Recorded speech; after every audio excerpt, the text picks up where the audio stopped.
no, no me acuerdo. Buenas tardes.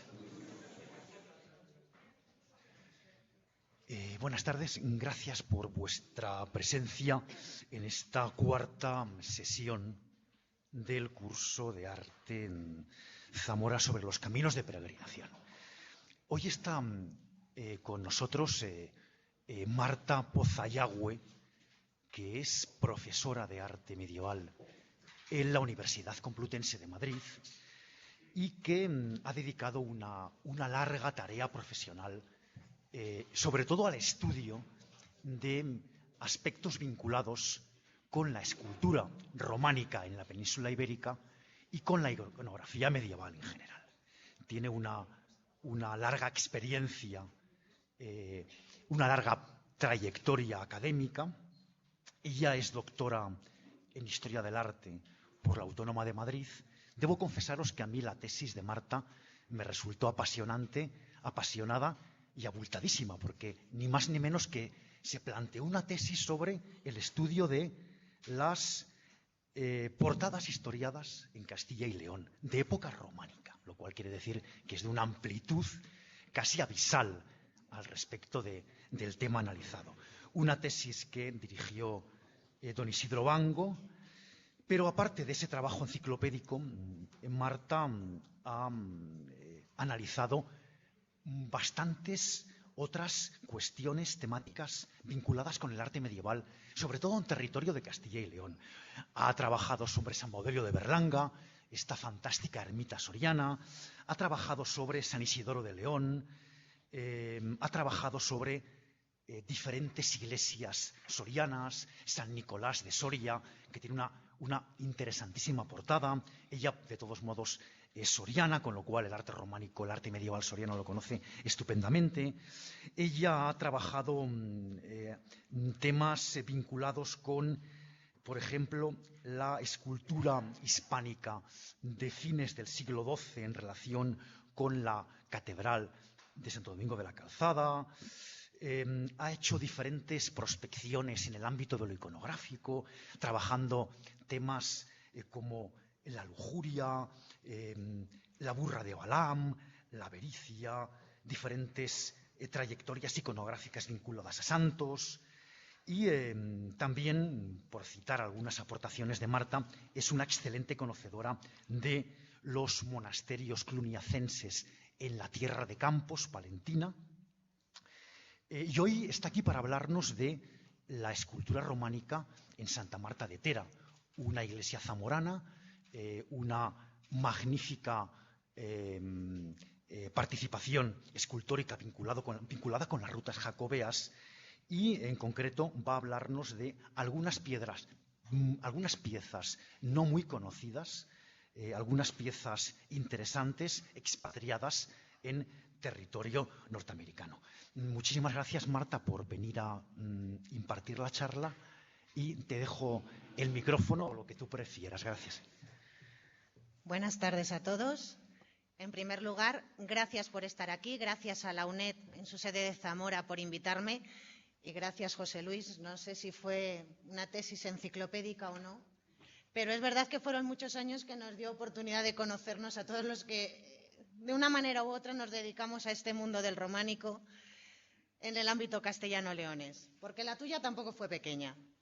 En cualquier caso, ¿más cerquita? Gracias. En cualquier caso, gracias por invitarme. Siempre es un placer venir a Zamora. Siempre es un placer venir a Zamora cuando uno se dedica al arte románico y viene a una ciudad románica.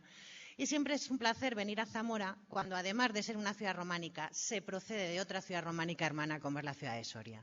En este caso, las ciudades, casi la historia y, desde luego, el paisaje monumental nos hermanan en muchos sentidos. Pero no es precisamente de románico en la capital de Zamora de lo que yo aquí vengo a hablar hoy. En un curso sobre caminos de peregrinación no nos podía faltar Santa Marta de Tera. Santa Marta de Tera es una de esas iglesias a las que yo vuelvo de forma cíclica, que cada vez me gusta más y cada vez me explico menos. Por lo tanto, lo que yo aquí les venga a contar esta tarde no sé si va a ser alguna certeza o un montón de dudas. Lo mejor al final de la clase o al final de mi intervención son ustedes en el coloquio los que acaban resolviéndomelas. Pero Santa Marta de Tera, porque desde el punto de vista de la arquitectura, y en algún momento volveré a ella, o empezaré por ella, mejor dicho, cada vez que vuelvo a ella y cada vez que la contemplo me parece que el edificio está más acabado, que el edificio es más redondo, que el edificio es uno de los mejores ejemplos en los que las formas de románico se han asumido, se han madurado y se han plasmado. Pequeño, bueno, tampoco necesitamos tener las dimensiones ni de la Catedral de Compostela ni tan siquiera de San Isidoro de León. Con sus formas y sus proporciones el edificio es perfecto, vamos a decirlo así, luego trataré de justificarme, pero sobre todo por la escultura.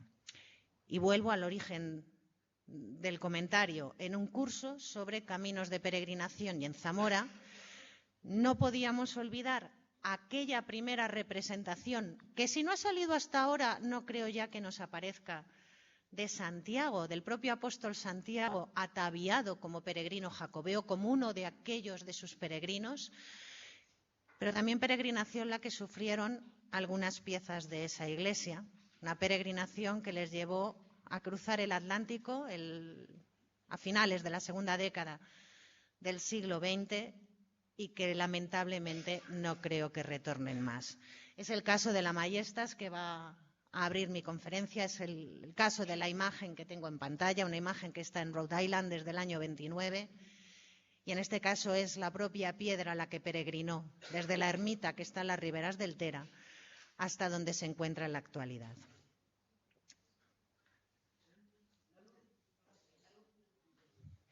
¿Se ve bien? Bien. Yo en la pequeña introducción que me pidieron y que les envié, sí es verdad que empezaba con una historia un poco novelada, ¿no? Yo hablaba de dos peregrinos, uno francés únicamente por situar a alguien ultrapirenaico, y uno hispano, que además los dos decidieran no seguir la francígena normal, no seguir, bueno, desviarse, coger una ruta secundaria del Camino de Santiago, porque este es uno de los problemas que tiene Tera. Es una gran iglesia, pero que hay que desviarse, y no todo el mundo, ni ahora ni antes lo hacía. Bueno, pero que decidieran desviarse, que decidieran llegar a Galicia por Sanabria y que se encontraran juntos en la ribera del Tera. Accederían, desde luego, y la primera visión que tendrían de la iglesia sería a partir de su cabecera. ¿Por qué lo novelé? Bueno, porque es verdad que juntos entenderían muchas cosas. Para finales de esa segunda década de los 20 del siglo XII, que yo les decía, tanto el hispano como el francés tenían asumidas las formas de románico. Pero es verdad que habría elementos que al francés habría que explicarle porque partían de la propia tradición hispana.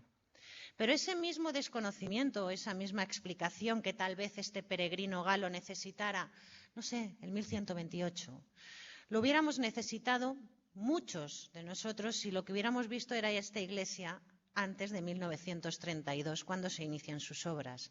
Yo no puedo hablar de una iglesia madura, de una iglesia reflexiva, de una iglesia que ha comprendido lo que tiene que ser el arte románico, si la veo antes del año 32, en que Alejandro Ferrand inicia unas obras de restauración. ¿Por qué? Porque la mayoría de nuestros edificios han sufrido con el paso del tiempo. Y a comienzos del siglo XX, la iglesia de Tera, y no sabemos desde cuándo, una fecha indefinida en época moderna, es lo único que podemos decir, pues sufrió transformaciones, sobre todo en la zona de la cabecera. Sobre el ábside se colocó una espadaña con su cuerpo de campanas. Si colocamos una espadaña con campanera hay que acceder a ella. Se adosó un volumen, un elemento con una escalera de acceso, también ahí adosado a ese testero oriental, que nos estaban deformando la idea de este edificio en esa primera visión, en ese primer acercamiento que tendría cualquier peregrino. Al otro lado de ese mismo testero, ¿qué es lo que tenemos? Un volumen, una sacristía, el muro de tapial.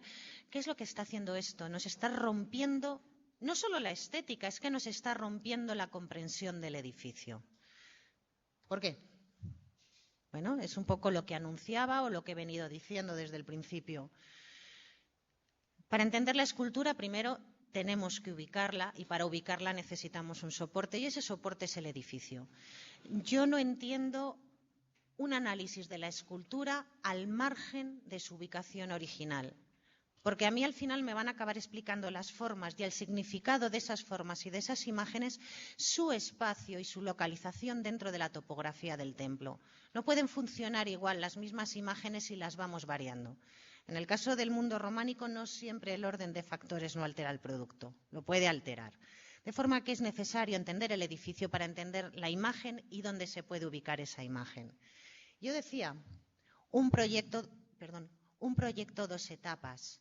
Porque realmente Santa Marta lo que nos va a presentar en su planta es una imagen acabada, una estructura comprendida que va a cumplir una funcionalidad, pero que es cierto que no se va a trabajar de forma unitaria en el mismo momento. ¿Por qué? No lo sé. Puedo aventurar algo, pero no lo sé seguro. Pero en cualquier caso, un proyecto 2 etapas, inmediatas en el tiempo, eso sí, pero que lo que nos van a dar lugar es a lo que les pongo, una reflexión madura del léxico constructivo del románico pleno, eso sí, con particularismos hispánicos. Imagino que conocen la planta de Santa Marta y si no, se les recuerda en un momento, es una planta cruciforme que tiene una especie de nártex a los pies y donde uno de los elementos más destacados es esa cabecera con testero recto. Una planta cruciforme no es difícil leer cuando se lee algo de Santa Marta, una planta extraña, una planta ajena, algo raro.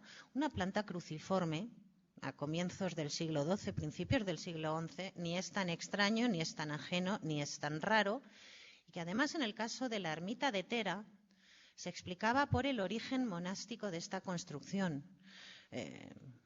Para los monasterios, el monasterio tenía una comunidad reducida, una planta cruciforme era una de las soluciones más habituales y más frecuentes.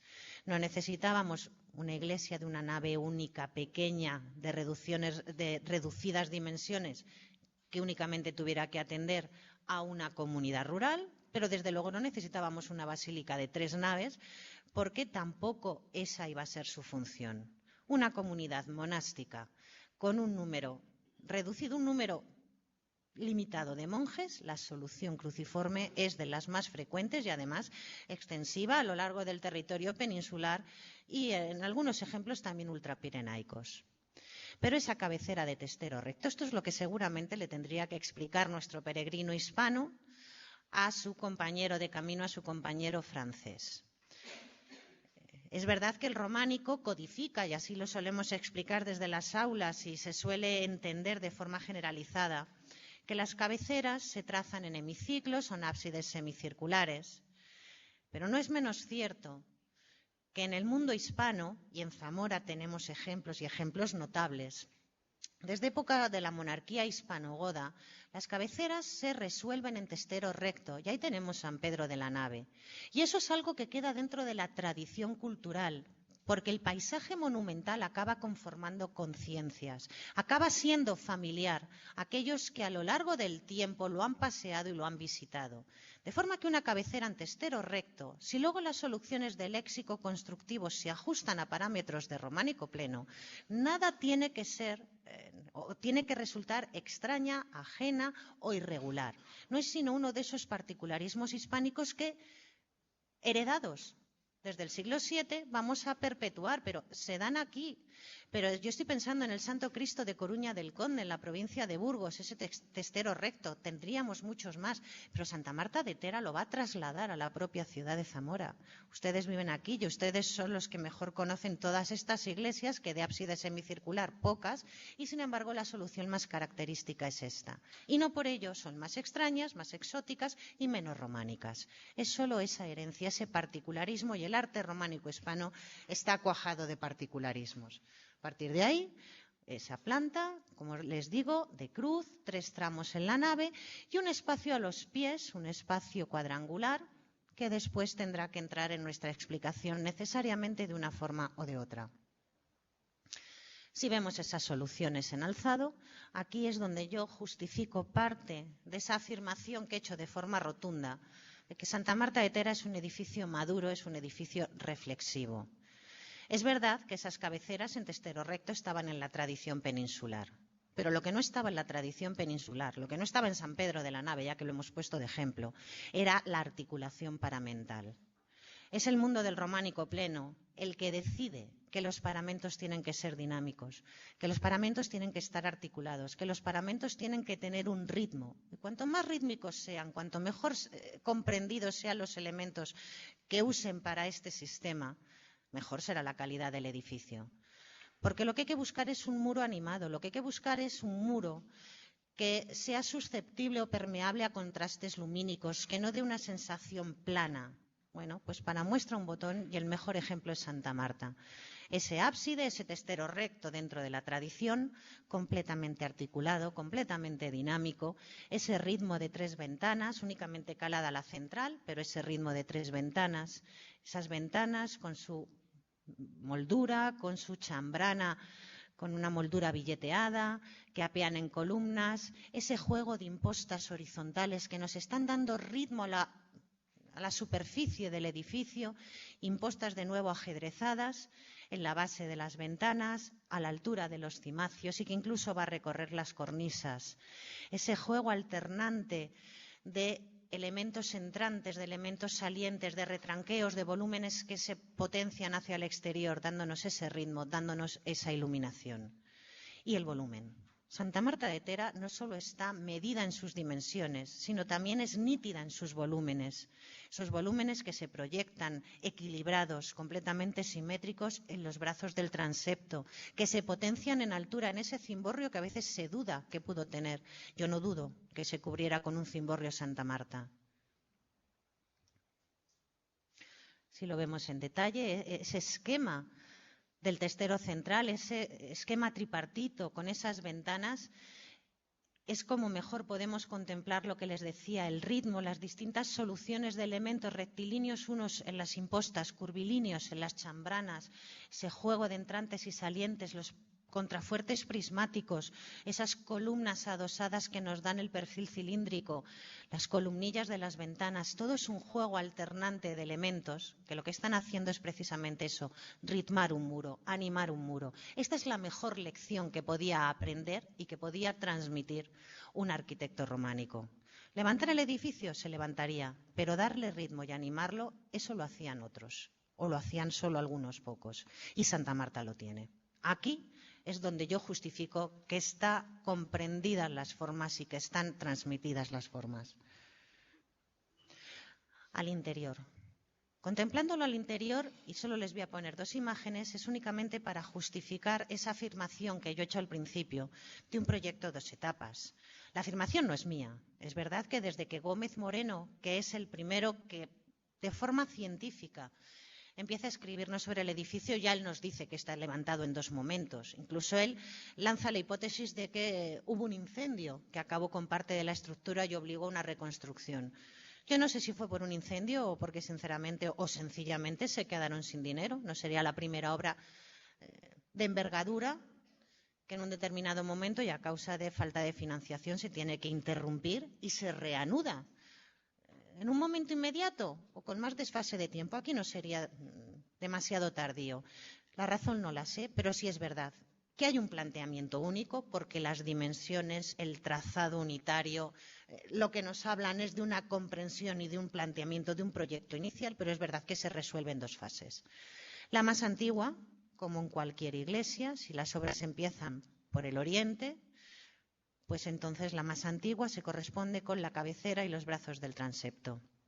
En este caso vemos cómo el mismo juego de molduras, el mismo juego de elementos rítmicos que veíamos al exterior se mantiene al interior.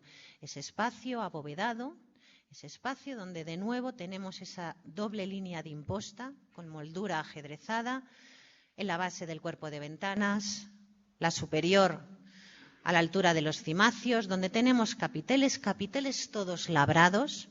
4 de ellos serán figurados. Los veremos después o veremos la mayor parte de ellos. Pero si no, los tenemos únicamente de tema animalístico o vegetales, pero vegetales de una plasticidad y de un volumen que también nos dicen que no solo los arquitectos o el arquitecto y sus canteros, sino que los escultores que trabajaron en los primeros momentos de Santa Marta procedían de una cantería y de un taller con recursos suficientes y con una habilidad necesaria para dejarnos una obra de una calidad excelsa.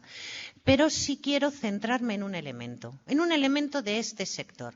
No sería la bóveda, no serían las ventanas o no sería la ventana central, sino quiero que nos fijemos en algo que normalmente pasa más desapercibido, y es ese óculo, ese vano circular que se caló a eje de la ventana central de ese testero en el ábside, en el presbiterio de Santa Marta. Luego volveré a ella, pero vamos a quedarnos que con esas formas, en arco de medio punto, formas canónicas de la arquitectura románica, tenemos esa ventana en óculo.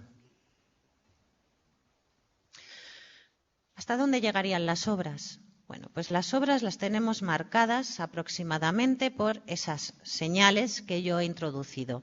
Si cogemos una imagen de Santa Marta desde la cabecera hacia los pies, desde luego estamos viendo ya que hay un cambio. Ya no tenemos esa bóveda de cañón, sino lo que nos encontramos, o de medio punto, lo que nos encontramos es ese cañón apuntado, dividido por perpiaños.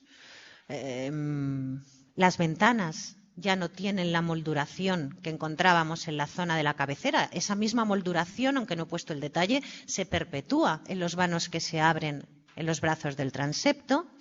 Y de hecho, es que incluso las molduras nos están diciendo, a ver si me hago con el ratón aquí, que hay un cambio, por lo menos hay un corte. Yo no sé si se debe a un incendio, porque yo aquí lo que leo es un corte en la construcción, una interrupción de las obras.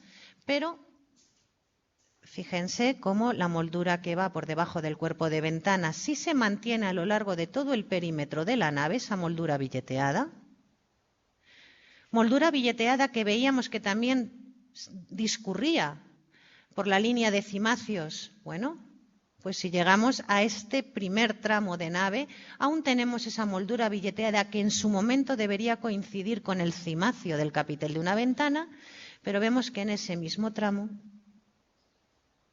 lo que hay ahí ya es una especie de moldura lisa. No solo es que haya cambiado el modo de realizar los vanos, ya no tienen esa chambrana, ya no tienen las columnillas, sino que además la propia solución del muro nos habla de una discontinuidad. No es un abovedamiento lo único que nos está hablando de una reconstrucción, sino que los propios elementos, en este caso de dinamización paramental, nos están hablando de ese corte o de esa cesura.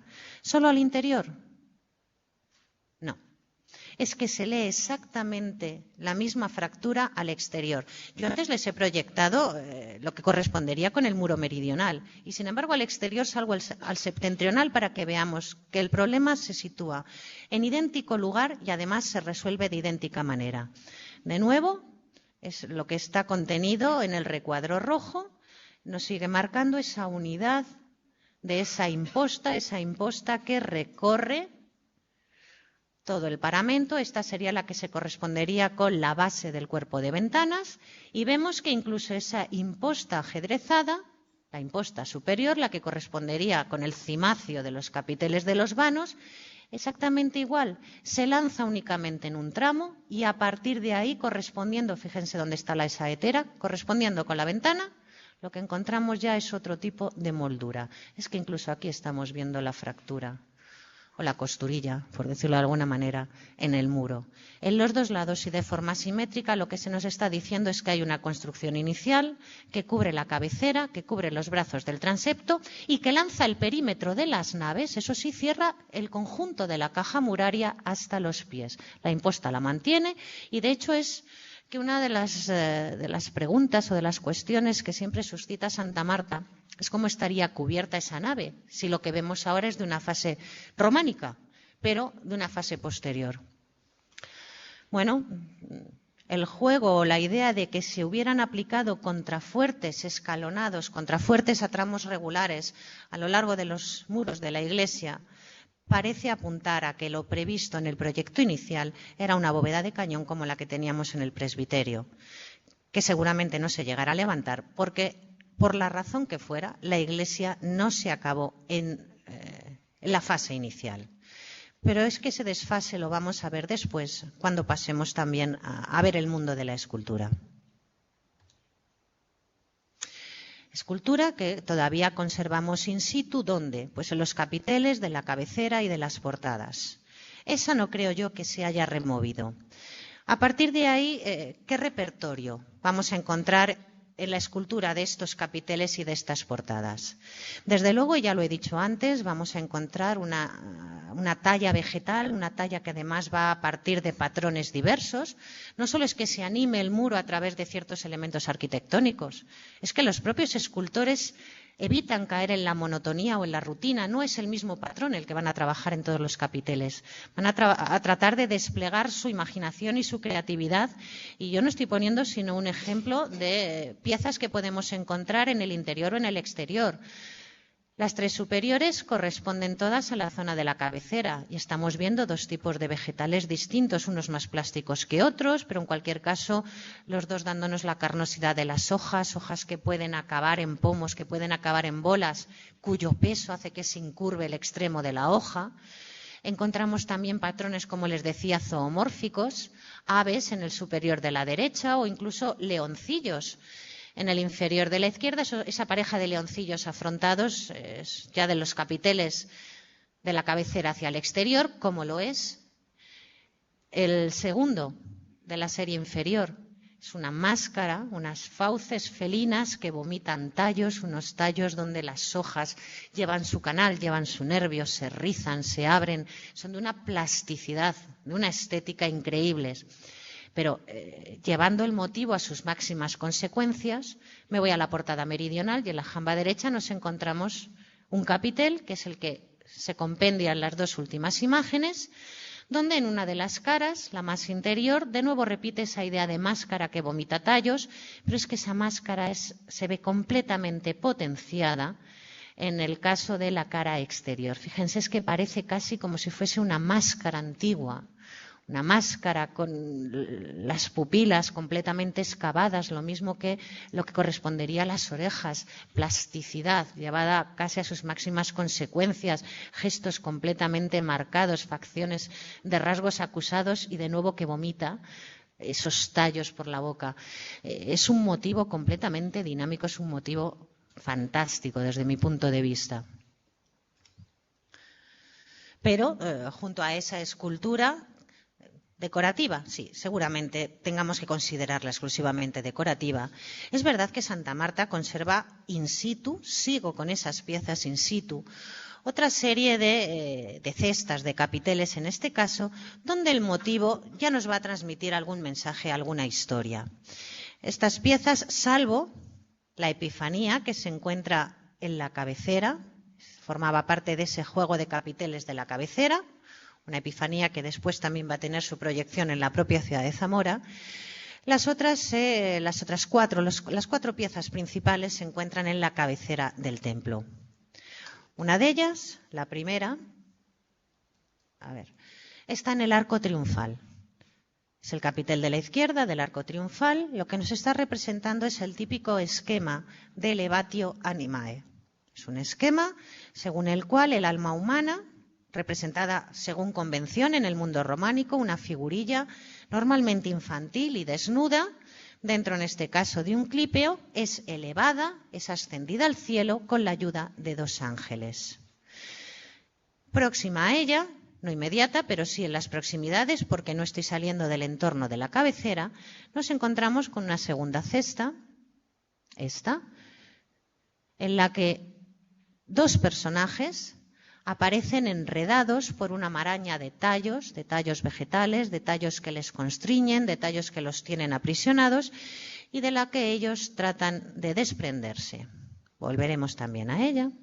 Y me voy a los dos capiteles que enmarcan esa ventana central del presbiterio. Zona litúrgica preeminente, es por allí por donde, según el simbolismo del templo, penetrará el sol, el primer rayo del sol, y con ese rayo del sol al final de los tiempos retornará la divinidad. Será por allí por donde se materialice la parusía y, por lo tanto, los dos fundamentales. ¿Qué es lo que nos vamos a encontrar?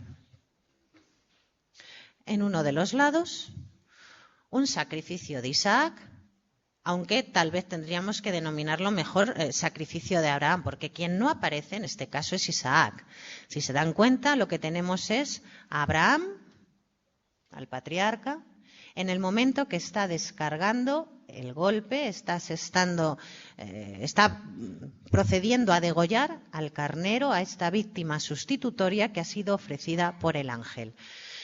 Tampoco necesitamos a Isaac para comprender el tema. Están los elementos claves, aunque es verdad que cuando lo enunciamos como sacrificio de Isaac, en este caso, quien no aparece es aquel que le da nombre. Y frente a él, en el otro capitel, lo que nos encontramos es una de las cestas que más dolores de cabeza ha dado, que a mí me da y que seguirá dando. En este caso, lo que nos encontramos es la presencia de dos personajes masculinos, uno de mayor edad que el otro, porque uno está barbado, el otro es imberbe. Ese gesto o ese rasgo de ser imberbe parece que se asocia con una mayor juventud. Es verdad que el más joven parece que con su índice señala al mayor, y en cualquier caso estas dos figuras coronadas, una de ellas con libro, aparecen flanqueados por dos músicos, uno toca el arpa, el otro toca una cítara. Bien, ¿qué es? ¿Qué es y qué significa no solo sino qué es lo que pudieran leer o pudieran entender? ¿Qué enseñanza podrían extraer de ellos aquellos peregrinos, aquellos dos mismos que nos han acompañado desde el comienzo de la explicación a finales de la década del siglo XX, cuando entraran entera? El primero es fácil, si la lectura del primero es sencilla, es el Elevatio Animae, no es sino un símbolo de la resurrección. Más que símbolo, es la esperanza en la resurrección del alma.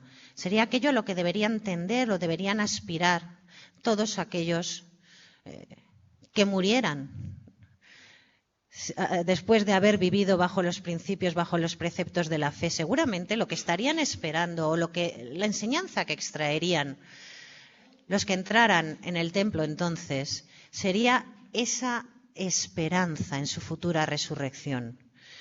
Esa Elevatio Animae, que también sería su propia Elevatio Animae, si al final del camino ellos conseguían la paz y al final de su camino personal ellos habían vivido según preceptos.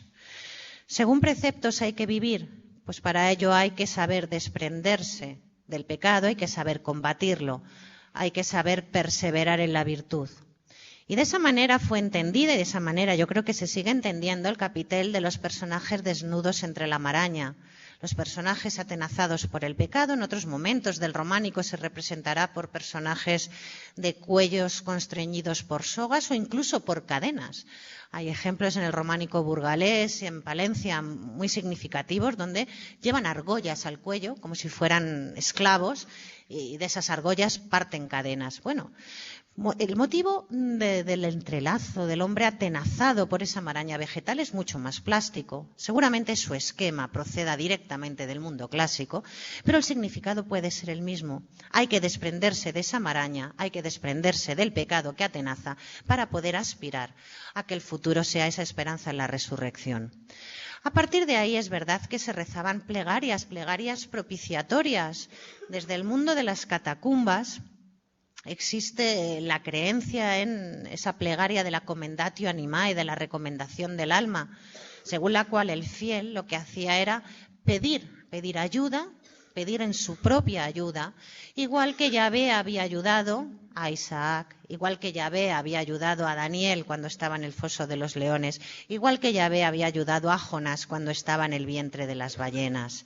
Ese mundo de las catacumbas, ese mundo de la recomendación del alma, en el fondo es el mundo de la primera iglesia cristiana, que es el mundo que simbólica e ideológicamente propugnaba volver a recuperar la iglesia de la Reforma gregoriana. Y este es el segundo elemento que voy a dejar de momento pendiente y que hilaré al final de la charla. Ya he dejado pendiente un óculo y ahora lanzo la historia de la iglesia gregoriana, ese cambio de rito que se hará preceptivo, que se hará obligatorio para todos los territorios de la cristiandad occidental y en la península, desde luego de obligado cumplimiento a partir de mediados de la década de los 70, como muy tarde del año 1080, esa lex romana intravit in Hispania, que decía un antiguo texto de la época. Bien, pues la iglesia de las catacumbas, la plegaria de las catacumbas, esa recomendación del alma con esa esperanza en la resurrección tenía cabida dentro de la cabecera de Santa Marta. Pero ¿qué hacemos con esos personajes coronados? Porque hasta aquí la lectura se lee en clave gregoriana. Sería un programa puesto al servicio de esa reforma eclesiástica que va a amparar litúrgicamente el nacimiento del románico. Pero ¿qué hacemos con esos personajes coronados?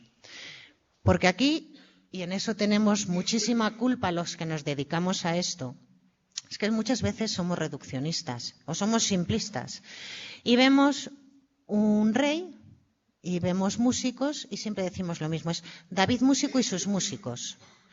Y es cierto que David como salmista podría tener cabida dentro de esta recomendatio animae, dentro de esta plegaria del alma. Pero el problema es que, igual que no tenemos a Isaac en el sacrificio de Isaac, aquí es verdad que tenemos 2 músicos y 2 monarcas, pero ninguno de los monarcas es músico. En este caso estamos apelando al rey salmista entonces. Bueno, ya les digo que es uno de las piezas que me da más quebraderos de cabeza en Santa Marta. Pero en cualquier caso, sí es verdad que creo que ha sido en el 2005, la profesora Concha Cosmen de la Universidad de León, sin renunciar al personaje, lo que nos da es una nueva lectura. Nos dice que sí es David, pero no acompañado de Saúl, que era la tradicional, ni de los músicos, sino que es David con su hijo Salomón. Y en este caso lo que hace es apelar a la sabiduría y a la justicia. Sabiduría y justicia. No será la primera vez que en el arte románico la representación del monarca sabio y la representación de su hijo como emblema de justicia se conviertan también en referentes de ese mundo de la reforma gregoriana, porque en el fondo la reforma gregoriana se aplicó de manera legislativa.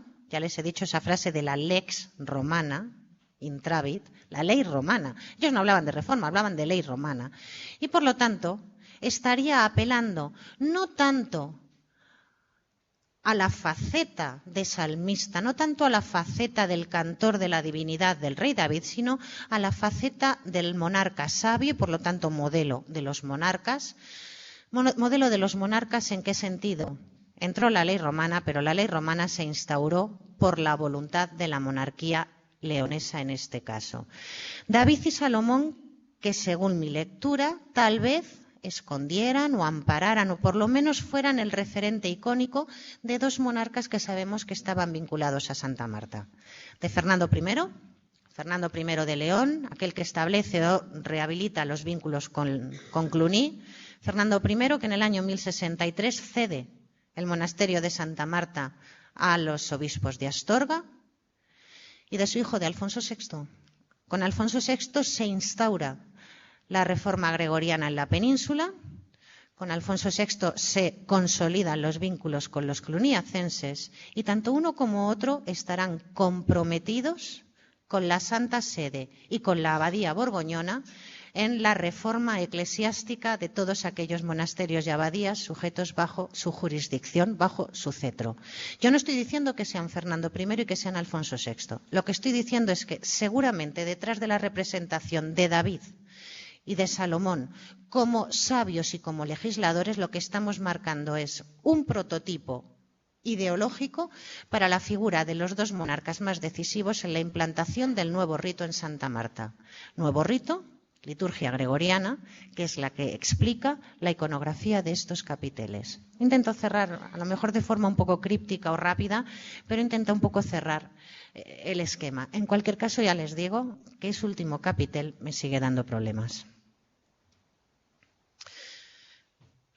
Pero Santa Marta no solo tiene esas piezas que están in situ. Tenemos otra serie de piezas removidas, piezas que iniciaron su peregrinación particular no sabemos cuándo, que alguna de ellas ya la ha acabado, aunque tampoco sabemos si ha vuelto a su punto de origen, y hay otras que ni siquiera han vuelto. Porque junto a esa escultura que estaba en los capiteles, una escultura que, por cierto, y perdónenme porque voy a retroceder un momento, es una escultura con unas formas muy características, se ven muy bien en estos personajes o en los del sacrificio de Isaac. Son personajes que se van a caracterizar por unos rostros ovalados, de carrillos muy hinchados, de mandíbulas muy prominentes, que en algunos casos van a llevar gorros o bonetes gallonados, que en otras ocasiones van a trabajar el pelo a partir de guedejas independientes, guedejas tubulares, que pueden rizar o que pueden incluso torsionar casi como si fuera una soga, y que va a trabajar los pliegues de forma preferente a partir de esquemas paralelos, pero de esquemas curvilíneos. Lo veremos después en las mayores. Pero esta escultura o este modo de hacer siempre se ha llevado a dos referentes. Casi siempre se ha pensado en San Isidoro de León. Yo misma en algún momento lo he llevado a San Isidoro de León. ¿A San Isidoro de León en qué fase? Bueno, pues a San Isidoro de León hacia 1110, hacia 1115, los trabajos que se estén haciendo en torno a las labores de la portada norte del transepto. Unos trabajos que, según la profesora Teresa Martín, del CSIC, que es la que más ha trabajado sobre ello, serían consecuencia de la llegada a León de artistas de escultores que previamente han trabajado en la Catedral de Santiago de Compostela. De forma que la opinión generalizada llevaría esta escultura, pues eso, a mediados de la segunda década del siglo XII, pero sería consecuencia de los trabajos leoneses. Estaríamos en una secuencia Compostela, León, Santa Marta de Tera. Bueno, después veremos a ver si podemos darle la vuelta o podemos perfilarla.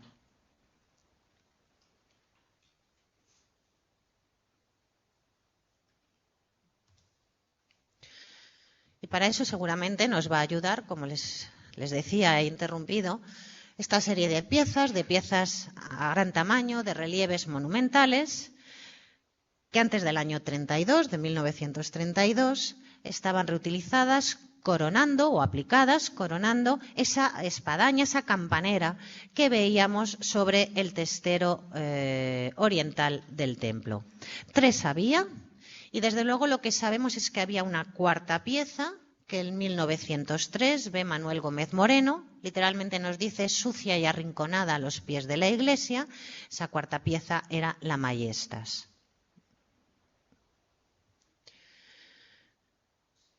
Vamos por orden. Primero las 3 que teníamos en la espadaña. Esas 3 son la representación de 3 apóstoles.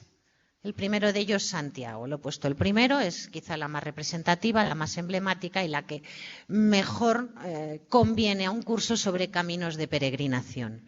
Ya les digo que esta pieza ha sido considerada, y salvo que no aparezca otra, tenemos que seguir haciéndolo, como la primera representación de Santiago, no en su efigie genérica como apóstol, sino como peregrino jacobeo. Y así aparece identificado Jacobus en el nimbo, pero además así aparece revestido. Vemos que lleva el bordón, vemos que lleva ese báculo, un báculo que ha perdido el remate superior, pero que también ha perdido el extremo inferior, y vemos cómo lleva ese zurrón, esportilla, escarcela, como quieran llamarlo, terciado, con la correa terciada sobre el pecho, que le cuelga sobre una de los muslos, y eso sí, con la insignia jacobea, con esa venera aplicada en la tapa. Desde luego, no pudo tener mejor publicidad ni mejor consuelo, cuidado, un peregrino a Santiago, que llegar hasta esta ermita, llegar hasta esta iglesia y encontrarse que aquel que era la meta de su camino ya le recibía antes de llegar, identificándose con él, con su marcha, con su peregrinación, identificándose como peregrino jacobeo. Además, esta imagen de Santiago es singular en cuanto a la representación, la expresividad que tiene en el rostro. Tiene también esas pupilas excavadas, pero sobre todo tiene la boca abierta. Tiene todavía la boca abierta, es como si estuviera intentando lanzar una palabra y está potenciando esa expresión con la gestualidad de esa mano, a lo mejor por eso excesivamente grande, para potenciar, para acompañar la palabra con el gesto que está realizando con la mano abierta. La segunda de estas imágenes que teníamos reaprovechadas es un San Pedro. Está algo más deteriorada, es muy parecida, las dimensiones de los dos son muy similares, me parece que es 1,5 m de altura, lo que mide en la actualidad Santiago, pero tenemos que ver que ha perdido toda la parte inferior de su cuerpo, de las rodillas hacia abajo ha desaparecido. ¿Por qué? No lo sabemos, aunque pudiéramos especular. 1,5 m Santiago, 1,10 m, lo que me parece que mide San Pedro. Más o menos la estatura es la misma, las características las mismas. Eso sí, en San Pedro lo que lleva es la boca algo más cerrada. Como atributo lleva un libro y lo que está más perdido, aunque todavía asoma en algunos puntos, es el extremo de un haz de llaves, que es lo que ha permitido identificarlo. Y en este caso, si tuviésemos una imagen lateral, pero creo que van a ir a ver la iglesia, o sea que se fijan el detalle, el preciosismo con el que está trabajado el cabello. Es cada uno de los mechones que se riza en un caracol, en un menudo rizo, y desde luego la visión lateral de este San Pedro, lo que al tratamiento capilar se refiere, es fantástica. Y la tercera es una imagen mucho más dañada que las anteriores, incluso parece más estilizada, pudiera llegar a tentar pensar que es de otra mano, más estilizada, en una figura más envolvente, los brazos apenas se despegan del cuerpo, apenas no se despegan, acompañan directamente el cuerpo. Ha perdido la cabeza, lleva nimbo, eso sí. Parece que sujeta el extremo de una maza, el extremo de una espada con una de las manos. El atributo no se ve bien, pero es verdad que con la derecha lo que despliega, lo que desenrolla sobre una de sus piernas es una filacteria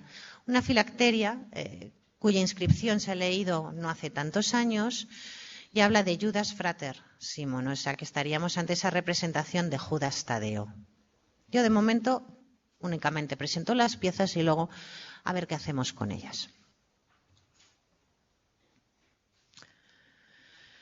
Pero la cuarta pieza, aquella que no estaba en la espadaña, pero que Gómez Moreno nos decía que estaba arrinconada y sucia a los pies del templo.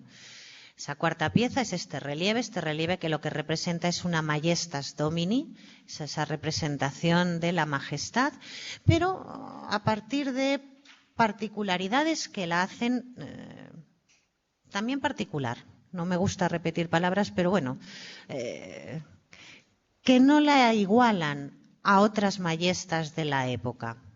La primera particularidad es la juventud. Normalmente el Pantocrátor ya en estos momentos adquiere esa representación de corte siriaco, en una edad adulta, donde además muy frecuentemente, por no decir casi siempre, lleva barba. Y aquí lo que nos encontramos es a una Majestas adolescente, imberbe, con una larga melena que cae en mechones que se ondulan suavemente sobre los hombros. Eso sí, apoya la cabeza en nimbo crucífero, bendice con la mano derecha y mantiene abierto el libro con la izquierda, un libro en el que se puede leer perfectamente Ego sum lux mundi, soy la luz del mundo. Y la segunda particularidad ya no es solo la juventud, sino la indumentaria. Cuando nosotros nos encontramos ante una Majestas o nos encontramos ante un Pantocrátor de esta fecha, y de momento vamos a dejarla también hacia 1110, lo normal es que vista túnica y manto, que la majestad lleve un manto por encima de la túnica, un manto que cruzará sobre uno de los hombros, que normalmente se abombará o se anudará en la zona del vientre y que le caerá hasta prácticamente cubrirle los pies. Pero nuestra Majestas de Tera no lleva manto. Sí lleva túnica, pero por encima de la túnica lo que lleva es una casulla. Lleva una casulla eclesiástica, además una casulla ricamente bordada.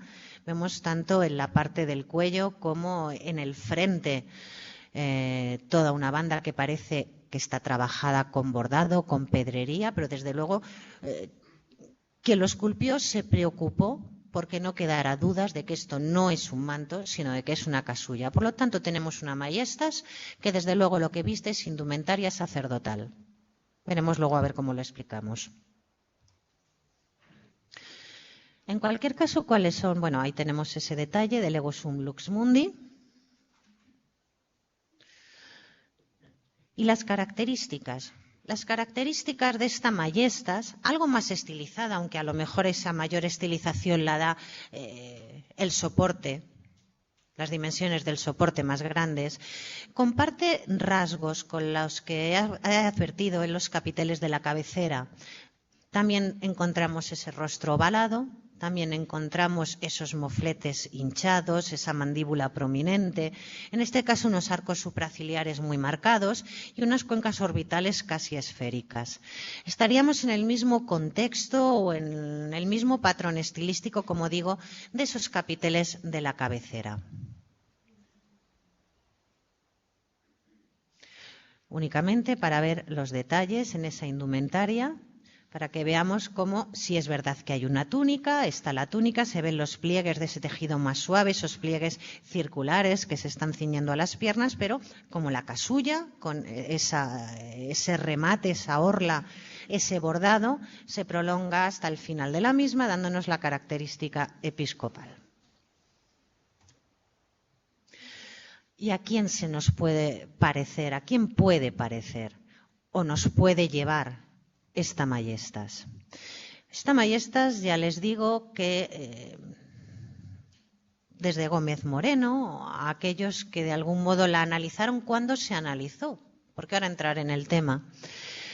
Se filió con San Isidoro de León, pero San Isidoro de León había unos que optaban por la puerta del Cordero, había otros que optaban por la puerta del perdón. Bueno, es verdad que realmente con quien está más próxima en estilo es con las tallas, con los restos, porque también esa está perdida, está disgregada. Los restos de la portada del transepto norte, aquella que les he marcado antes, aquella que según la profesora Teresa Martín tendríamos que fechar hacia 1115. A la izquierda de nuestra Majestas lo que tienen es un fragmento recuperado, un fragmento que se adjudica a esa portada norte, en este caso sería un San Juan. Vemos igualmente esa melena trabajada en mechones independientes que se ondulan, que caen por la espalda. Vemos esos mismos carrillos hinchados, la mandíbula prominente e incluso vemos un trabajo no igual pero similar en cuanto al bordado de la túnica que llevaría el apóstol leonés y que nos podría vincular en un mismo contexto o en una misma secuencia a la Majestas de Tera. Pero si realmente a alguien se parece la Majestas de Tera, esa otra pieza que desgraciadamente, que lamentablemente, también está en Santa Marta, también procede de Santa Marta, pero que no ha tenido tanta fortuna. La Majestas está en Estados Unidos seguramente porque estaba íntegra. Si se hubiera encontrado en este otro estado, a nadie hubiera interesado o a pocos hubieran interesado. Pero bueno, en Santa Marta tenemos otra placa, otro relieve, aunque lo de relieve ahora casi es un eufemismo. Pero vamos, en cualquier caso está sobre el mismo soporte, sobre la misma laja y comparte características comunes como puede ser ese nimbo que está detrás de la cabeza. Incluso se ve como el personaje tendría una melena larga, una melena ondulada que caería por detrás del hombro. Solo les voy a poner la secuencia de imágenes que he encontrado. Esta última, como se puede ver en la marca de agua, corresponde con un cliché que hizo José Manuel Rodríguez Montañés en el año 2001, cuando hizo el reportaje fotográfico para la Enciclopedia del Románico a cargo de la Fundación Santa María la Real.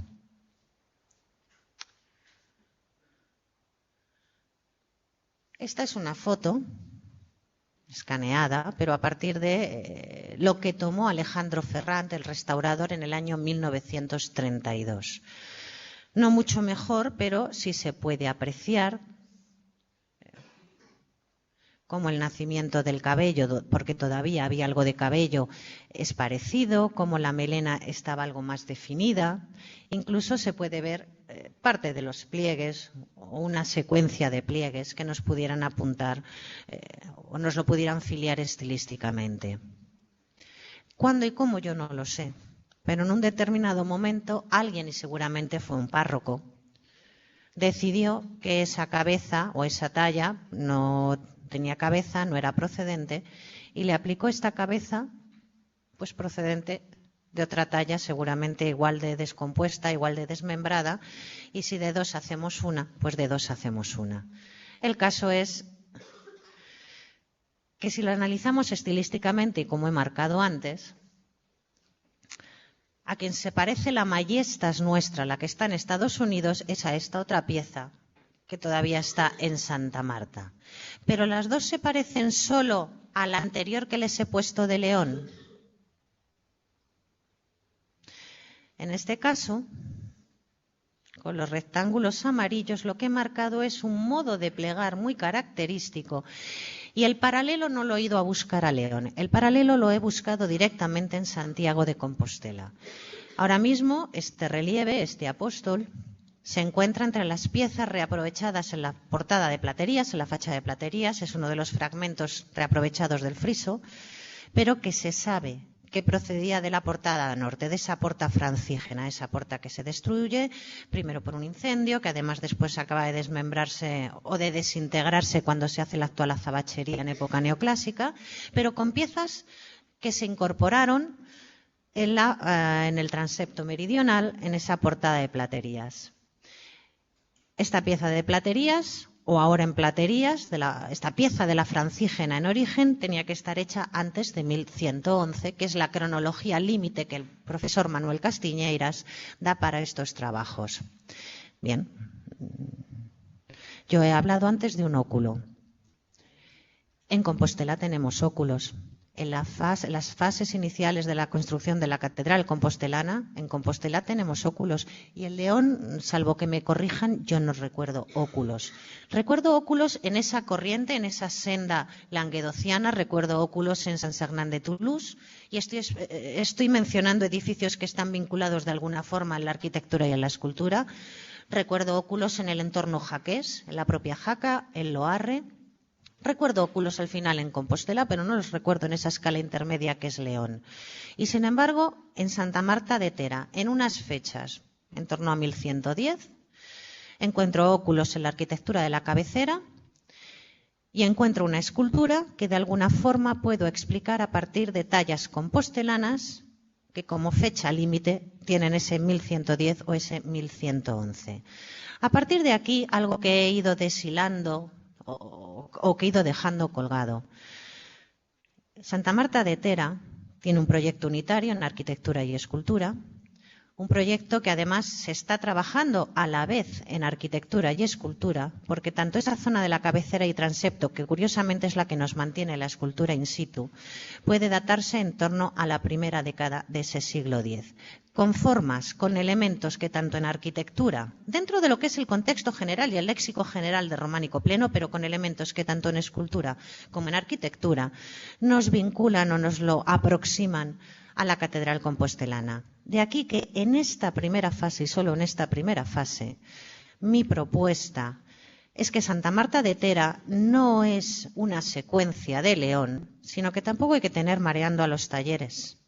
Si el camino lógico entre Compostela y León es tener un jalón intermedio en Zamora, en Tera, ¿para qué les vamos a llevar a León para que luego retrocedan? Esa cuadrilla que parte de Compostela y que parte hacia 1110, 1111, si queremos esa fecha del profesor Castiñeiras, trabaja en esta iglesia a las orillas del Tera y de allí marchará a León, o una parte del taller marchará directamente a León y dejará a otra serie de miembros en Tera. Necesariamente no tenemos que volver a León para retroceder a Tera y explicar estas formas. Y como les digo, esto me justificaría una iglesia construida, concluida, iniciada mucho antes, porque tenemos un documento de 1077 que nos dice que está en obras.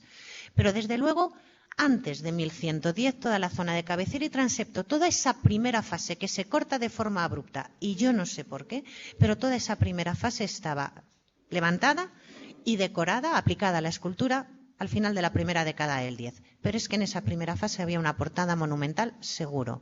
¿Cómo? No lo sé. Pero había una portada monumental y volveremos a ella. Porque ahora tenemos un problema.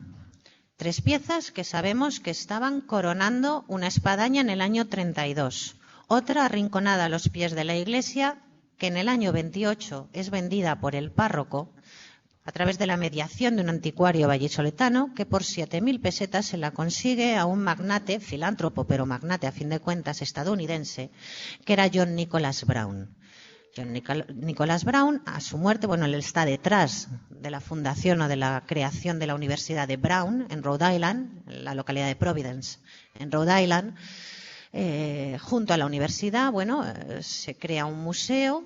Gran parte de las obras que ingresan en un primer momento en el museo proceden directamente de la colección particular de este personaje, de John Nicholas Brown. Y bueno, entre las piezas que están está esta Majestas. Una Majestas que entonces, y una vez que ha salido de aquí, una vez que sale de Zamora y que sale de forma legal, si lo triste de esto es que sale de forma legal. Hay una venta particular por parte del párroco, la iglesia no está protegida aún jurídicamente. Y en aquellos momentos, lamentable, pero práctica más frecuente de lo que nos hubiera gustado a todos. El caso es que nos incorpora la foto en 1908 Gómez Moreno, la menciona Arthur Kingsley Porter también cuando hace su guía sobre las rutas de peregrinación, su gran obra sobre la escultura románica en España y la escultura en las rutas de peregrinación. Una breve mención de Camps Cazorla y a partir de la década de los 30, silencio absoluto. La Majestas no solo sale de España, inicia ese peregrinaje que creo que será sin retorno, sino que además inicia un exilio documental porque la gente se olvida de ellas. Únicamente, bueno, tendremos que esperar al final de la década de los 60 para volver a encontrar algo de ella. En el año 68, una serie de artículos sobre escultura románica escultura románica europea en Estados Unidos, en museos estadounidenses. Al llegar al Museo de Providence, al llegar al Museo de Rhode Island, se incluye una foto de la Majestas, pero lo que se dice es escultura del sur de Francia o del norte de España, que es como no decir nada, porque efectivamente es de esa escuela hispano-languedociana, una fecha indefinida dentro del primer cuarto del siglo XII. Pero tampoco nos dice dónde es. Un año después es verdad que conservadores del Museo de Rhode Island ya la van a afiliar con Santa Marta de Tera, la van a poner a finales de la 11ª centuria, pero estamos en las mismas. Año 68, año 69. Año 77, Guadalupe Ramos de Castro, románico en la provincia de Zamora. Lacónicamente hay que lamentar la salida de España de y ahí la deja. Algo parecido nos va a dejar Chueca Goitia en su historia de la arquitectura cristiana y volvemos a olvidarla. Y volvemos a olvidarla hasta el siglo XXI. Volvemos a olvidarla hasta que se publique la Enciclopedia del Románico en el... Iba a decir 2001. 2001 son las imágenes, creo que la fecha es 2003. Y se vuelve a encontrar la Majestas. Y la vuelve a recuperar Fernando Regueras en el año 2005. Pero ha sido una expatriación y un silencio y un olvido. Y en cualquier caso, la tenemos y ¿qué hacemos con ella?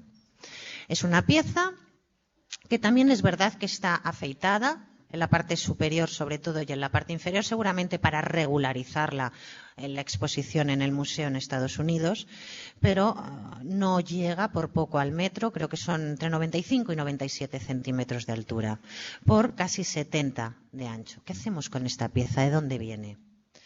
Propuestas, muchas. Se ha dicho que podría ser parte de un frontal de altar. Para ello se apela al paralelo con la que se encuentra en San Sernán de Toulouse. Bueno, si realmente en San Sernán tuviéramos claro que era parte de un frontal de altar, pues no habría ningún problema. Pero para San Sernán se ha propuesto de frontal de altar a pieza de ciborio, a un relieve de tímpano, a un relieve de dintel, de un friso de sobrepuerta, todas las opciones y ninguna realmente acaba de satisfacer. Vale, no es un frontal de altar. Realmente los frontales de altar en la península, todo hay que decirlo, allí donde no hay solvencia económica o donde no hay demasiados recursos, la solución más práctica era hacerlos de madera y además madera policromada, se recreaba la imagen y el resultado era óptimo. ¿Que había recursos? Y estoy pensando en dónde me he ido para la afiliación de las formas en Compostela. En Compostela, Gelmírez sí tenía el dinero. En Compostela se hace un frontal de plata maravilloso, esa tábula argentea que nos habla la historia compostelana. Pero de piedra no tenemos referencias, por lo menos documentales. Que hay alguna pieza es verdad, pero no tenemos referencias como para dar tan seguro que esta Majestas de Santa Marta fuese un frontal de altar. Y a partir de ahí, si no es un frontal de altar, la opción más lógica, y es una opción que inauguran, porque los primeros son ellos los conservadores del museo. Los conservadores del museo en ese año 69 es que formara parte de una portada. Y realmente por iconografía, a mí lo que me cuadra es que esta Majestas formó parte de una portada. Ahora bien, ¿de cuál? Porque esta Majestas en cuanto a estilo, estamos eso hacia 1110 y estamos viendo que es verdad que la caja de muros estaba lanzada. ¿Hasta dónde estaba levantada la iglesia? Tampoco podemos afirmarlo. ¿Para qué portada? Aún menos. Y una vez que decidimos que es para una portada, segunda opción, friso de sobrepuerta o pieza de tímpano. Bueno, pues vamos a intentar hacer una labor detectivesca, a ver cómo la vamos a ir mareando por las distintas opciones posibles, a ver dónde nos cuadra más y a ver cómo la acabamos de explicar con aquello que dejé colgado de la reforma gregoriana al principio. 3 posibilidades, 3 accesos. El primero, abierto en el frente occidental de ese brazo norte del transepto. El segundo, ese ingreso meridional en el muro meridional del templo. El tercero, a los pies de la iglesia. Vamos a ir deshojando la margarita uno a uno. Pero antes de deshojarla, a lo mejor un desmentido. Lo normal es leer que el ingreso principal del templo, aquel por el que entrarían los peregrinos, sería el meridional. Dejando entonces, el del brazo septentrional del transepto para los monjes. La lógica de la construcción no funciona así. Lo normal es que las iglesias del camino, las iglesias camineras, y recuerdo que el camino va por esta parte y que el río está en esta parte, el río al sur y el camino al norte. Las iglesias camineras abren sus portadas al camino.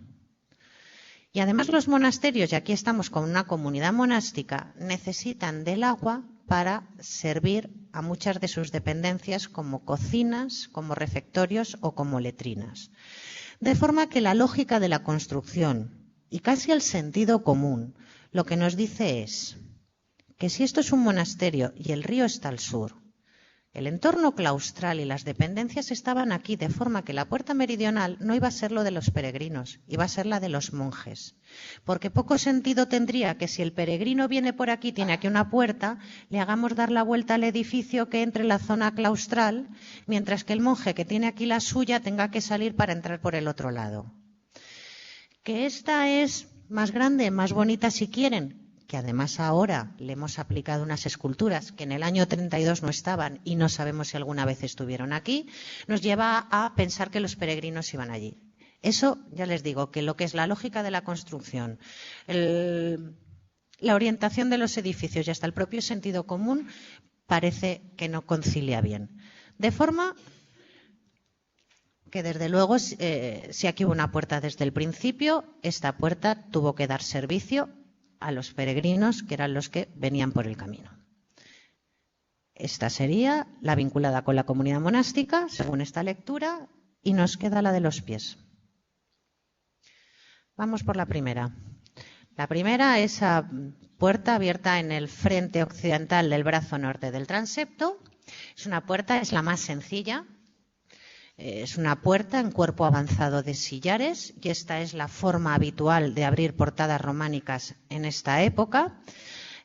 Apenas un vano de ingreso cuyo arco se continúa sin solución de continuidad en ese frente prismático de las jambas y en el exterior apenas una chambrana, una moldura ajedrezada, dándonos un poco volumen o importancia a ese vano. Sobre esta puerta lo que nos encontramos es aplicada en una de sus enjutas esa figura de San Judas Tadeo, esa figura cuya iconografía o cuya identidad se ha leído a partir de esa inscripción Judas Frater Simon. Y Judas Tadeo no es un personaje un tanto extraño para que en un contado grupo de imágenes precisamente se haya seleccionado. Esto es una de las incógnitas de Santa Marta, algo que seguramente se pueda explicar por un memorial, por una devoción o incluso porque dentro del santuario en su momento se habilitara, se contara con reliquias procedentes de San Judas Tadeo, y que es lo que explicó su opción frente a otras. Aunque también hay otra opción arriesgada, pero que yo no la llegaría a descartar del todo, cuidado. Pero digo que es arriesgada. Yo prefiero, mi opción A sería, tenemos reliquias del santo dentro, vamos a incluirlo entre nuestras devociones, pero era hermano de Simón, pero era hermano de Santiago el Menor, entonces Judas Tadeo. No sería la primera vez, y hay constatados varios casos donde sí ha habido confusión entre los dos Santiagos, entre Santiago el Menor y Santiago el Mayor. No vaya a ser que el artista, o a lo mejor el párroco, en este caso poco espabilado, tratase de buscar un émulo, tratase de buscar una pareja al Santiago que sí tenemos y se confundió de hermano. Pero ya les digo que esta es arriesgada, pero que sabemos que ha pasado en algún sitio, aunque mi opción primera aquí sería un depósito de reliquias o un memorial de reliquias en la conciencia del siglo XII de la existencia de algún testimonio de Judas Tadeo. En cualquier caso, nos cabría aquí la Majestas, que era lo que yo iba. Bueno, nos cabría si la colocásemos como friso de sobrepuerta, como si fuera un relieve de sobrepuerta que seguramente se acompañará de alguna serie de imágenes. Desde luego, en este caso, la Majestas nunca nos cabría como elemento de tímpano, asumiendo que hubiera podido tener tímpano. ¿Por qué? Una pieza que nos mide de alto 0,97, casi 1 metro, necesitaría una luz de arco aproximada de los 2 metros. Aquí nos quedamos en 1,10 m, por lo tanto es que hay una imposibilidad física de colocar aquí la Majestas.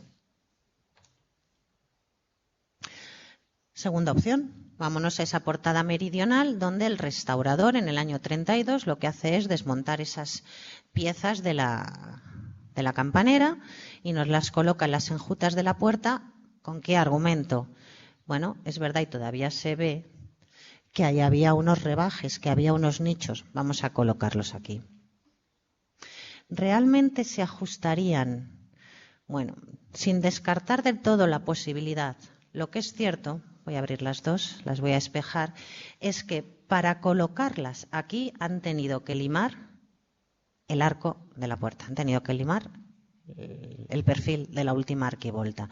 Si este era el origen, para empezar, están constreñidas, apenas tienen aire y además ha habido que alterar, aquí está, ha habido que alterar otros elementos. Fíjense, como para colocarlas ha habido que afeitar este dobelaje exterior y cómo quedan completamente encajadas entre lo que es las dovelas y los contrafuertes de la misma.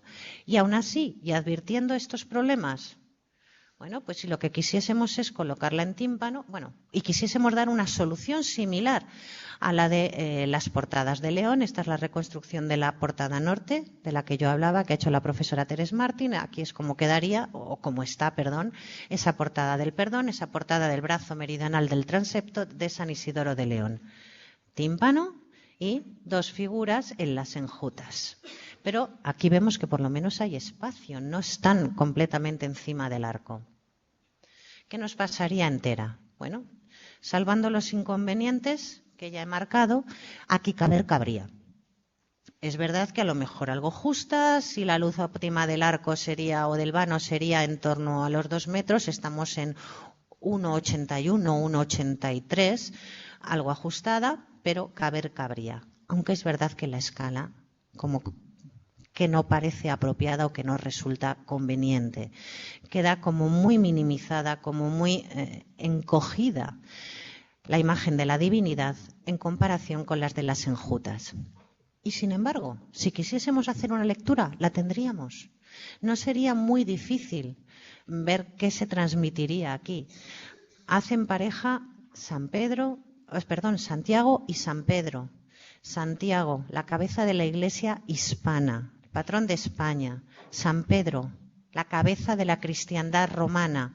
El rito hispano, el rito tradicional, junto y a la par que el encarnado por ese rito gregoriano, por esa liturgia gregoriana que se está implantando en los reinos peninsulares, que se está implantando de forma obligatoria en los reinos peninsulares.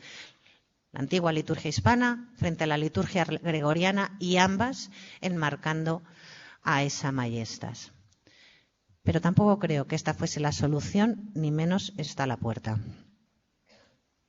Por eso digo que muchas veces pensamos en que esta es la puerta de los peregrinos porque está Santiago, pusieron aquí Santiago porque antes estaba Santiago. Yo no sé si aquí estaba Santiago antes, pero dudo que aquí estuviese esa Majestas y que estuviese desde luego en un tímpano. ¿Por qué? Primero porque no hay ningún testigo en el arco. Este es el intradós del arco de entrada. Ningún cantero en su sano juicio se preocupa por tallar esta secuencia de boceles, esta secuencia de molduras convexas. Si aquí lo que se va a encajar es una pieza, es un tímpano, a partir de piezas independientes, pero por piezas independientes se hacían en aquella época. ¿Para qué va a perder el tiempo? Si todo eso se le iba a deteriorar. Y sin embargo, y esto es un detalle al que quiero volver después, en esta misma puerta, esta es la jamba. Y la jamba, esta es la jamba de la izquierda, pero la de la derecha está exactamente igual. Sí tienen en la parte superior un rebaje, unas huellas, algo mutilado, que tampoco sé muy bien cómo explicar, pero que ahí está. Descarto la opción del tímpano porque no hay huella de haber aplicado aquí ninguna pieza y además es que no hubiera tenido sentido tallar este intradós de esta forma tal moldurada y me fijo en estos rebajes, en estos daños que sí tiene la jamba en la parte superior. Bueno, pues si ya hemos descartado que estuviera en la del brazo norte del transepto y hemos descartado que estuviese en la meridional, lo único que nos queda es esa fachada occidental, una fachada que hemos perdido. Vamos a empezar por ahí. Allí Gómez Moreno, y nos lo dibuja, ¿no? Nos dice que hay un cuerpo cúbico a los pies. En cualquier caso, una estructura occidental. Una estructura que, desde luego, la caja de muros estaría lanzada porque hemos visto que en todo el perímetro interior y exterior, hasta el cuerpo de ventanas, mantenemos la moldura, mantenemos ese ajedrezado, mantenemos el ritmo de los contrafuertes. Yo lo que no sé es cómo interpretar esa estructura occidental que la hubo. Hay quien ha propuesto la opción de una Galilea, ya que estamos en un monasterio que seguramente se ha incorporado a la disciplina cluniacense, vamos a colocar una Galilea con 2 pisos. No lo sé. No creo yo que Tera tuviese una comunidad suficiente como para tener una estructura de esa envergadura, cuando además no todos los monasterios hispanos incorporados a la disciplina cluniacense tuvieron o dispusieron de una Galilea. Pero que desde luego había una especie de espacio de acceso, eso seguro. Además, un espacio que convenía bien incluso con esa vía de peregrinos, no teníamos que hacerles entrar en la parte de clausura, y que además estaba en la parte occidental del templo, convenía a cualquier tipo de rito procesional y de ceremonia procesional que llevaran a cabo tanto los monjes como, se nos están olvidando en esta parte de la historia, los obispos de Astorga, que son los propietarios del cenobio. En esa parte occidental teníamos que tener una portada y una portada importante. Lo que tenemos hoy en día es esto. Esto es, según ha sido descrita y con acierto, una portada de cartón piedra, porque realmente es una portada casi de cartón piedra. Es a lo más que llegaron unos restauradores en el año 2000, cuando Gómez Moreno, lo único que nos dice, la pena es que lo único que nos dice es que era similar o del estilo de la portada meridional. ¿Cómo interpretamos lo de similar o del estilo? Con la misma tipología de arco, con el mismo número de arquivoltas, 2 columnas por jamba, cómo eran los capiteles, las dimensiones, ¿en qué sentido era similar? No lo sabemos porque lo que tenemos es esto. Esto y además reconvertido en algún momento en sacristía, vemos cómo el techo nos está cortando la estructura. Esto estaba también en un cuerpo avanzado de sillares, igual que la del transepto norte, igual que la sur. Está completamente encajada y además toda la parte del frente occidental se perdió y se destruyó cuando se construyó en el siglo XVI el Palacio de los Obispos de Astorga. O sea, esta es la parte más alterada, esta es la parte que más daño ha sufrido. Y esta es la parte en la que, curiosamente, en este cuadro, Gómez Moreno nos describe o nos ubica la Majestas en 1903. Bueno, pues litúrgicamente esta parte, y aquí tendríamos que tener la gran portada monumental, es la que nos conviene para disponer esta Majestas. Sobre tímpano, no. Igual que he reconstruido un tímpano para esa meridional, sobre tímpano no creo. Yo creo que en estos momentos, y vuelvo a Compostela, mi opción sencilla, con un solo vano, de nuevo estaría en esta portada francígena, de la que hemos tomado el estilo de alguna de las figuras. Una opción donde hubiese relieves de sobrepuerta, estaría esa Majestas. No sé si estaría flanqueada por ángeles o un tetramorfos, no lo sé. Pero seguramente donde sí habría figuras serían las jambas. Y desde luego del proyecto inicial formaban parte esa Majestas y formaba parte esa pieza tan deteriorada que, si juzgamos por lo poco que podemos, que es esa larga melena, yo creo que sería un San Juan. Y seguramente tendríamos en esa portada, en las jambas, en el interior de las jambas, ese San Juan y desde luego otra. El problema es que las otras tres que conservamos es verdad que son de otro estilo y de una fecha bastante más tardía. Se para el proyecto porque no se llegan a colocar las figuras. Hemos visto que hay una interrupción de las obras. Es que también se pararían las obras en escultura. Cuando se reanuda la iglesia se completa el programa, pero entonces ya lo colocamos de otra manera. Mi opción primera es que del proyecto inicial formaba parte esa Majestas, que estaría colocada sobre la puerta, y en las jambas ese San Juan y seguramente un Santiago. Y es verdad que para la portada meridional y para los monjes podríamos tener dispuestas otras dos. ¿Cómo se reordenaron después? Pues eso fue a gusto y a criterio del restaurador del 32, porque no tenemos ningún referente documental que nos diga había tantas y se disponían así. Eso sí, que esa Majestas iba a la portada occidental, no tengo dudas, y que posiblemente el resto de los relieves estaban en el frente de las jambas. Me quedan pocas. Primero porque todas las piezas, y lo hemos visto, están trabajadas sobre una lámina verticalizada, sobre una lámina lisa. Y segundo porque seguimos teniendo esas huellas en las jambas de la portada meridional. Algo que no tocó el restaurador. Colocó las figuras en las enjutas porque las enjutas estaban en León, por ejemplo, y porque allí había una especie de nichos. Pero ¿por qué no pensar que estaban en el frente de las jambas? Y prototipos cercanos tampoco nos faltaban. En cualquier caso, ¿por qué la Majestas que está en Rhode Island yo la llevo a la fachada occidental? Pues vuelvo a recuperar dos cosas que he dejado colgadas antes. Y es esa indumentaria sacerdotal y es esa pertenencia del monasterio a la diócesis de Astorga. Esa fachada occidental conviene con ceremonias litúrgicas, ese espacio, además en ese espacio protegido, en esa especie de nártex o de porche para procesiones, bien de los monjes, bien de los obispos que los visitaran o procesiones compartidas. Pero es que además los cambios, primero de rito, tanto de la liturgia hispana a la liturgia gregoriana. Hablamos de monasterio que seguramente en ese 1063 estaría adscrito a la regla fructuosiana, pero que necesariamente se tuvo que transformar o que se tuvo que convertir a la benedictina poquitos años después.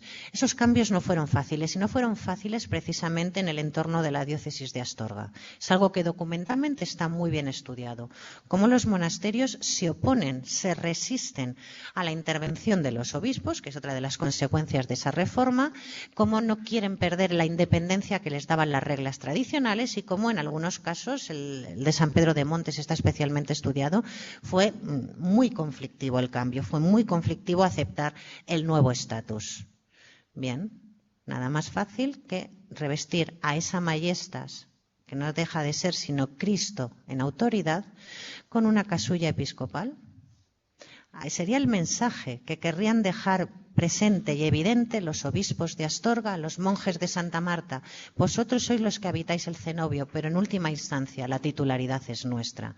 Que ese Cristo no esté con túnica y manto, sino que esté con túnica y casulla, seguramente nos está hablando de una intencionalidad, de un mensaje que los obispos de Astorga están lanzando a aquellos cenobitas que a lo mejor no están muy contentos con el nuevo cambio de titularidad, con los nuevos propietarios y a lo mejor tampoco con el cambio de rito. Al fin y al cabo, ellos viven por la presencia de una mártir hispana, No sabemos hasta qué punto se vincularían con Roma o les apetecería vincularse con Roma, pero no les quedó más remedio. Se tienen que transformar al rito romano, tienen que adoptar además los usos benedictinos y a partir de ahora además van a estar bajo la jurisdicción de los obispos de Astorga.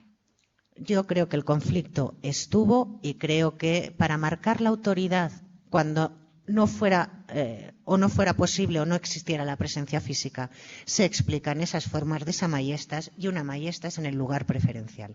¿Acompañada de quién? Yo le he dicho, seguramente San Juan y por qué no Santiago.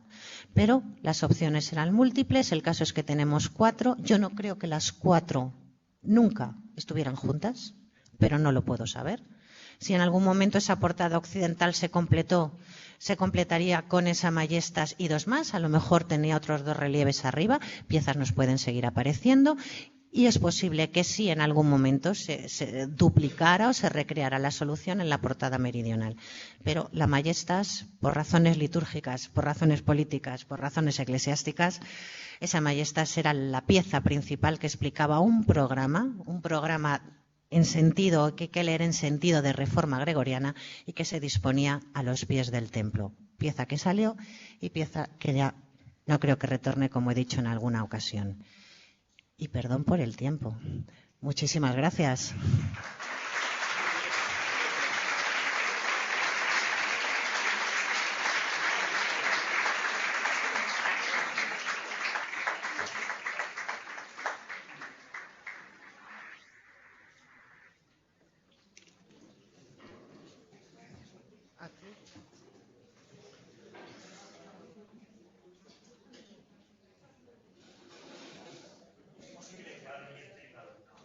¿Alguna cuestión que preguntar o alguna duda? Os paso el micro.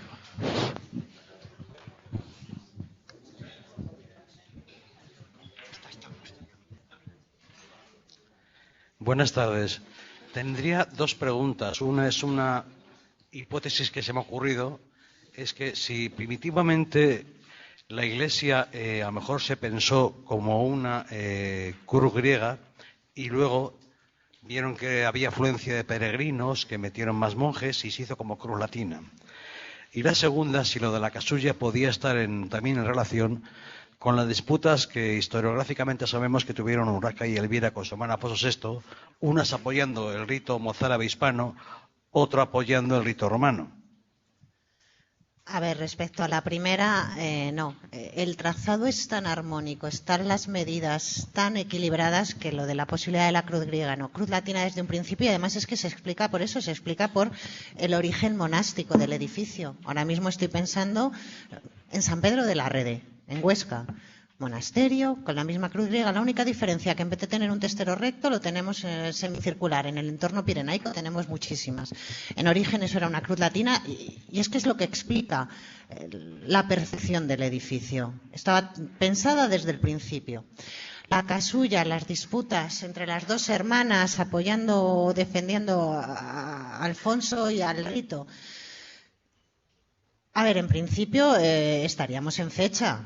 O sea, Urraca muere en 1101, estaríamos en fecha, pero es verdad que el que va allí es Alfonso, es verdad que el que reafirma los vínculos con Cluny es Alfonso, pero no es menos cierto que por mucho que vaya el rey, por mucho que el rey sea el brazo efectivo a la hora de operar o de implantar un nuevo rito, una nueva liturgia, los que tienen que llevarlo a efecto son los monjes y los obispos, y es que en este caso el monasterio era de titularidad episcopal. O sea, aquí las disputas poco tenían que ver con lo que estaba sucediendo en la corte de León y en el entorno isidoriano, sino que las disputas yo las veo mucho más cercanas entre los que habitan directamente los muros y aquellos que a unos cuantos kilómetros, pero son los propietarios, son los titulares de los mismos. Yo en este caso creo que sí puedo retirar los conflictos de la familia real y llevarlo directamente a un problema entre monjes y obispos.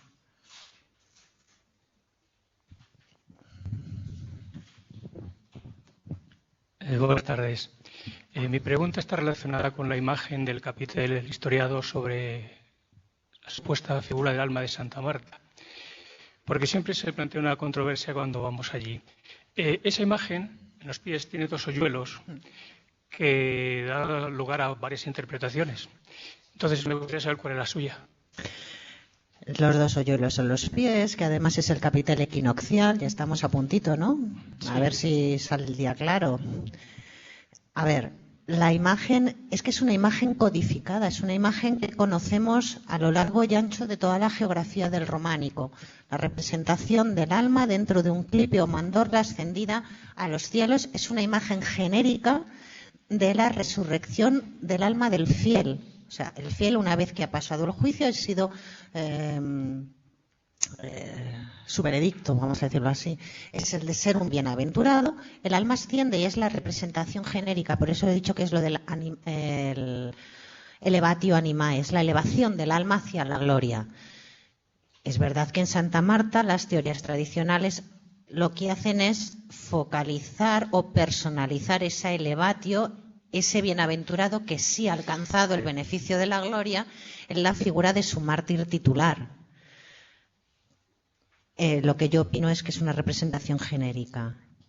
Santa Marta, sí, Santa Marta, todos los mártires, pero que realmente está allí para hablar de la esperanza, la resurrección de todo el fiel que entre a venerar las reliquias de Santa Marta y del resto de los mártires. Lo que hace es hablar de la esperanza y la resurrección de todos y cada uno, iba a decir de la resurrección colectiva, de la resurrección particular de todos y cada uno, que todo peregrino que entrara en la ermita sintiera que si su vida era acorde a fe y a doctrina, ese sería su destino final. Yo no iría a una personalización de Santa Marta. Sé que se ha leído ese capitel en sentido martirial, pero yo creo que tenemos ejemplos de sobra a lo largo y ancho del románico que nos hablan de una representación genérica, creo. Sí. No. Sí. Creo que sí.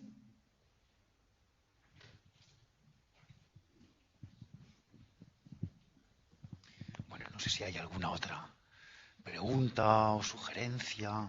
Sí, una matización. Sí que es cierto lo que dice Marta Poza. Claro, una escena de elevación del alma es algo sumamente genérico, al igual que un sacrificio de Isaac, de Abraham, una serie de imágenes sumidas entre entrelazos, o la aparición de figuras tan emblemáticas como Salomón o como David, sin tener que ir necesariamente a aludir a un tema martirial o a un tema geográfico en la referencia a Santa Marta. No hay por qué recurrir a la aparición allí de la figura de Santa Marta. Bueno, pues si no hay ninguna otra sugerencia, creo que es mejor que paremos 5 minutos, no más de 10, porque si no se va a hacer muy aburrido, y luego continuamos con la segunda charla. Gracias. Lo siento, se me ha ido el santo al cielo.